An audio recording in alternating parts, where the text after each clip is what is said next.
আসসালামু আলাইকুম রহমতুল্লাহ। আজও এগ্রোর পক্ষ থেকে আপনাদেরকে শুভেচ্ছা।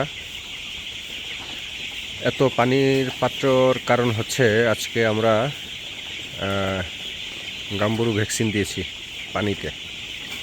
আমরা পানিতে দিতেই স্বাচ্ছন্দ্য বোধ করি। পানিতে দেওয়ার ফলে আজ পর্যন্ত আলহামদুলিল্লাহ আমরা কোনো সমস্যার সম্মুখীন হইনি এখন পর্যন্ত, যার ফলে এখন পর্যন্ত আমরা পানিতে দিচ্ছি। পানিতে একটু ডাবল ডোজ হয়, একটু খরচটা বেশি হয়, কিন্তু সময় এবং পরিশ্রমের তুলনায় সেই দিক দিয়ে সব কিছু ঠিকঠাক থাকে। ভ্যাকসিন দেওয়ার পর আপনারা এইভাবে মাঝে মাঝে পাখিগুলোকে নাড়িয়ে দিবেন।